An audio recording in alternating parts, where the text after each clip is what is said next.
आप तो ये जानते हैं इंसान के लिए जहाँ पर मरना या शहीद होना मुकद्दर में होता है, अल्लाह ताला की तरफ से ऐसे हालात और जरिया पैदा होते हैं कि हजार रुकावटों के बाद भी इंसान आखिरी वक्त में उसी जगह पर जाने पर मजबूर हो जाता है। सैयदुल सौदा हजरत इमाम हुसैन रदियल्लाहु ताला अन्हु का करबला में शहीद होना एजल में मुकद्दर हो चुका था। उनके लिए ऐसा हालात पैदा हुए कि अब करबला की तरफ जाना उनका जरूरी हो गया। हजरत मुस्लिम बिन अकील रदियल्लाहु ताला अन्हु के खत के आने के बाद इमाम अली मकाम को कूफियों की दरख्वास्त कबूल करने में कोई माकूल उर्ज बाकी न रहा। आप इराक जाने के लिए तैयार हो गए और सफर का साजो सामान लेने लगे। जब मक्का वालों को आपकी तैयारी का इल्म हुआ तो उन्होंने आपका इराक की तरफ जाना पसंद न किया। जलीलुल कदर सहाबा हजरत अब्दुल्ला बिन अब्बास, हजरत अब्दुल्ला बिन अमर, हजरत जाबिर, हजरत अबू सईद खुदरी,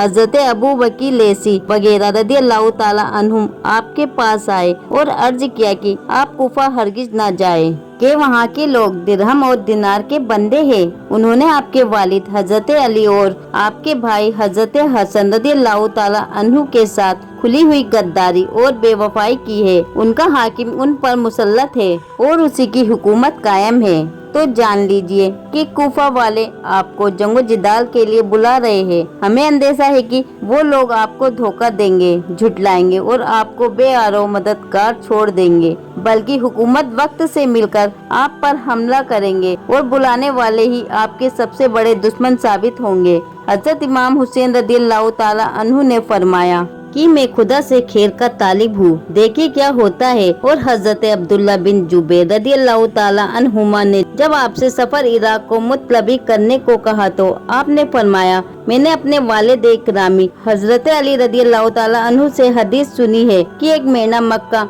मुअज़्ज़मा की हुकूमत को हलाल कर देगा, तो मैं वो मेंढा नहीं बनना चाहता। और ये भी रिवायत है कि जब हजरत अब्दुल्ला बिन जुबैर ने इस सफर से रोकने के लिए इसरार किया और कहा कि आप मस्जिद हराम में रहिए, मैं आपकी मदद के लिए लोगों को जमा करूंगा, तो आपने फरमाया कि अगर एक बालिश्त भर में इस मस्जिद के बाहर कत्ल किया जाऊं तो वल्लाह इससे बेहतर मैं समझता हूं कि एक बालिश्त भर मस्जिद के अंदर कत्ल किया जाओ। वह खुदा अगर मैं हसरतुल अर्ज के किसी सुराग में भी छुपूंगा तो लोग मुझे वहाँ से भी निकाल लेंगे और जो सुलूक मेरे साथ करना चाहते हैं करेंगे। यहाँ तक बड़े बड़े सहाबा इकराम आपको इस सफर से रोकने के लिए बहुत इसरार करते रहे और आखिर तक यही कोशिश करते रहे कि आप मक्का मुअज़्ज़मा से तशरीफ न ले जाए, मगर उनकी कोशिश करामत न हुई। यहाँ तक कि इमाम अली मकाम 3 जिलहिज्जा 60 हिजरी को अपने अहले बैत और मवाली व खुद्दाम कुल 82 नफूस के साथ मक्का शरीफ से इराक के लिए रवाना हो गए। बात असल में ये थी, आपको गिरफ्तार होने का अंदेशा था और ये राज उस वक्त खुला जब फरजंदक शायर से आपकी रास्ते में मुलाकात हुई और उसने पूछा कि फरजंदे रसूल हज के दिन बिल्कुल करीब आ गए, तो इतनी जल्दी आपने किस लिए फरमाई की हज भी न कर सके। इमाम ने जवाब दिया कि अगर मैं इतनी जल्दी न करता तो वहीं गिरफ्तार कर लिया जाता। हजरत के इस जवाब से मालूम हो गया कि अय्याम हज करीब होने के बावजूद आप मक्का मुअज़्ज़मा से क्यों निकल पड़े, और ये भी वाज़ेह हो गया कि सहाबा इकराम के इसरार को कबूल न करने की वजह क्या थी। जाहिरी वजह यही थी जो हजरत इमाम ने फरजंदक से बयान फरमाई, और हकीकत में शहादत की कशिश आपको करबला की तरफ खींचे लिए जा रही थी। आपका हाल उस वक्त यही था जो किसी शायर ने कहा है, इस सफर में हजरत इमाम हुसैन रदियल्लाहु ताला अन्हु के 3 साहिबजादे आपके साथ थे। हजरत अली औसत, जिनको इमाम जैनुल आबिदीन कहते हैं, ये हजरत शहर बानो के वतन से थे। उस वक्त उनकी उम्र 22 साल थी और बीमार थे। आपके दूसरे साहिबजादे अली अकबर थे, जो याला बिनते अबीम बुर्रा के सिकम से है। उनकी उम्र 18 वर्ष थी। ये करबला में शहीद हुए। इमाम अली मकाम के तीसरे फर्जंद, जिन्हें अली अजगर कहते हैं, इनकी वालदा कबीलाए बनी गुलजार से थी। ये शीरखार बच्चे थे। आपकी एक साहिबजादी हजरत सकीना भी साथ थी, जिनकी निस्बत हजरत कासिम के साथ हुई थी। उस वक्त उनकी उम्र 7 साल की थी। इनकी वालदा इमर उल कैस इब्ने अली की दुख्तर कबीलाए बनी क्लब से थी। इनका अक़्द हजरत मुसअब बिन जुबैर रदियल्लाहु ताला अन्हु के साथ हुआ। اور کربلا میں حضرت قاسم کے ساتھ ان کا نکاح ہونے کی جو روایت مشہور ہے وہ غلط ہے۔ ان کے ساتھ صرف آپ کی نسبت ہوئی تھی، عقد نہیں ہوا تھا۔ اور حضرت امام حسین رضی اللہ تعالیٰ عنہ کی 2 بیویاں آپ کے ساتھ تھی، ایک سحر بانو، دوسری حضرت علی اصغر کی والدہ، اور حضرت امام حسن رضی اللہ تعالیٰ عنہ کے 4 نوجوان صاحبزادے حضرت قاسم، حضرت عبداللہ، حضرت عمر، حضرت ابو بکر امام علی مقام کے ساتھ تھے، جو کہ کربلا میں شہید ہوئے۔ اور حضرت علی کرم اللہ تعالی وجہہ الکریم کے 5 فرزند حضرت عباس بن علی، حضرت عثمان بن علی، حضرت عبداللہ بن علی، حضرت محمد بن علی اور حضرت جعفر بن علی حضرت امام کے ساتھ تھے۔ سب نے شہادت پائی، اور حضرت عاقل کے فرزندوں میں سے حضرت مسلم تو حضرت امام کے کربلا میں پہنچنے سے پہلے ہی کوفہ میں شہید ہو چکے تھے، اور 3 فرزند حضرت عبداللہ، حضرت عبد الرحمن اور حضرت جعفر امام کے ساتھ کربلا میں حاضر ہو کر شہید ہوئے، اور حضرت جعفر طیار کے 2 پوتے حضرت محمد و حضرت اون حضرت امام کے ساتھ حاضر ہو کر شہید ہوئے۔ ان کے والد کا نام عبداللہ بن جعفر ہے، اور حضرت امام حسین رضی اللہ تعالیٰ عنہ کے حقیقی بھانجے ہیں۔ ان کی والدہ حضرت زینب حضرت امام کی حقیقی بہن ہے۔ صاحبزادگان اہل بیت میں سے کل 17,000 امام علی مقام کے ساتھ مرتبہ شہادت سے سرفراز ہوئے، اور حضرت امام زین العابدین عمر بن حسن، محمد بن عمر بن علی اور دوسرے کم عمر کے صاحبزادے قیدی بنائے گئے۔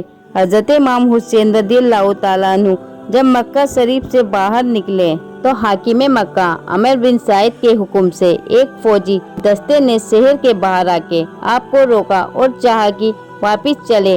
حضرت امام نے واپس ہونے سے انکار کر دیا۔ نتیجہ یہ ہوا کہ دونوں طرف کے لوگوں میں مار پیٹ ہوئی۔ آپ کے ساتھی بڑی بہادری سے فوج دستک مزاحمت روکنے پر تیار تھے، اس لیے ان لوگوں کو ہٹنے پر مجبور ہونا پڑا اور قافلہ آگے روانہ ہو گیا۔ جب آپ مقام صفا تک پہنچے تو فرزند شاعر سے ملاقات ہوئی۔ آپ نے ان سے کوفہ والوں کا حال دریافت فرمایا، کہا کہ ان کے دل آپ کی طرف ہے لیکن ان کی تلواریں بری میاں کے ساتھ ہوں گی۔ آپ نے فرمایا، تم سچ کہتے ہو، لیکن ہر بات اللہ کے دستک قدرت میں ہے، وہ جو چاہتا ہے کرتا ہے۔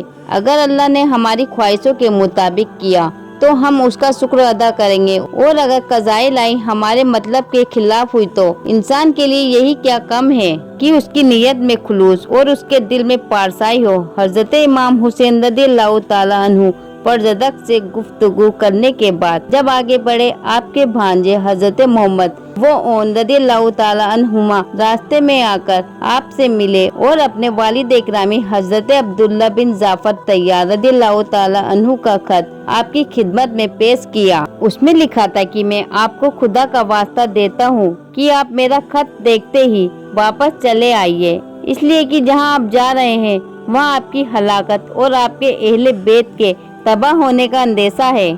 اگر خدا نہ خواستہ آپ ہلاک ہو گئے تو دنیا میں اندھیرا چھا جائے گا۔ آپ ہدایتوں والوں کے لیے رہنما اور مسلمانوں کی امیدوں کا مرکز ہے۔ سفر میں جلدی نہ کیجیے، اس خط کے پیچھے میں بھی آ رہا ہوں۔ صاحبزادے کے ہاتھوں خط روانہ کرنے کے بعد حضرت عبداللہ بن جعفر حکیم مکہ عامر بن سعید سے آ کر ملے اور اس سے گفتگو کر کے امام حسین رضی اللہ تعالیٰ عنہ کے لیے امان کا پروانہ حاصل کیا، اور حضرت کے اطمینان کے لیے عامر بن سعید کے بھائی یحییٰ بن سعید کو ساتھ میں لے کر آپ کے پاس پہنچے۔ یحییٰ نے خط پیش کیا اور آپ نے اسے پڑھا، مگر واپس آنے سے انکار کیا۔ ان لوگوں نے کہا، آخر کیا بات ہے، آپ عراق جانے پر اس قدر واجد کیوں ہے؟ حضرت نے فرمایا، میں نے رسول اللہ صلی اللہ تعالی علیہ وسلم کی خواب میں زیارت کی ہے۔ آپ نے اس خواب میں مجھے جو حکم فرمایا ہے میں اسے ضرور پورا کروں گا، چاہے اس میں ہمارا نقصان ہو یا فائدہ۔ ان لوگوں نے کہا، وہ خواب کیا ہے؟ آپ نے فرمایا، وہ خواب میں نے اب تک نہ کسی کو بیان کیا ہے اور نہ بیان کروں گا، یہاں تک کہ اپنے خدا سے جان لو۔ امام علی مقام نے عامر بن سعید کی تحریر کا جواب لکھ کر ان کے سپرد کیا۔ حضرت عبداللہ کچھ مجبوریوں کے سبب اس سفر میں آپ کے ساتھ نہیں جا سکتے تھے۔ انہوں نے اپنے صاحبزادگان اون و محمد کو آپ کے ساتھ رہنے کی ہدایت کی اور خود واپس ہو گئے۔